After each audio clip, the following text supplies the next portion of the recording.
Oreo, jom kita pusing-pusing kampung. Bestnya, kita tengok apa ada di kampung hari ni. Wah, cantiknya sawah. Angin pun sejuk, jom pusing-pusing lagi. Bau ikan kering. Hehe, jangan nakal ya Oyen. Kita pusing kampung je. Seronoknya pusing-pusing kampung. Banyak benda kita nampak hari ni. Penat tapi gembira. Esok kita pusing-pusing kampung lagi. Yeay! Kalau korang suka video macam ni, jangan lupa komen tau.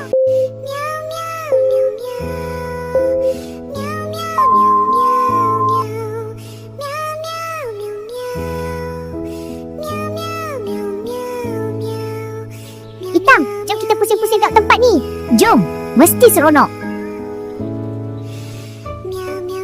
Wah, banyak pokok tinggi. Kau ni suka pusing-pusing. Aku rasa macam berpusing dunia ni. Slow sikit. Kalau pusing sama-sama, tak pening sangat. Betul, lagi best. Pusing-pusing memang seronok. Asalkan jangan pusing terlalu laju. Terima kasih semua. Kalau korang suka, buat tengok konten seterusnya.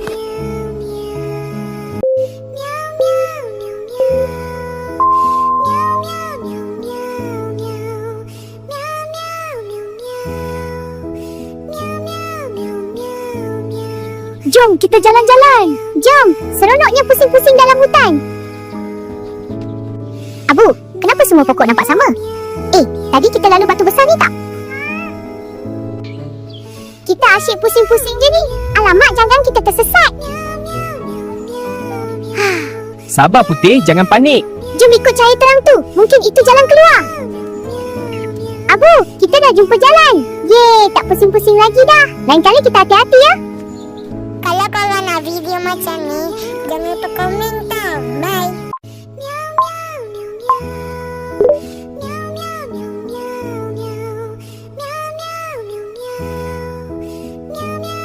Lily, bosanlah duduk rumah. Jom kita buat cabaran pusing-pusing. Boleh. Tengah ruang tamu ni luas sikit. Sedia mula.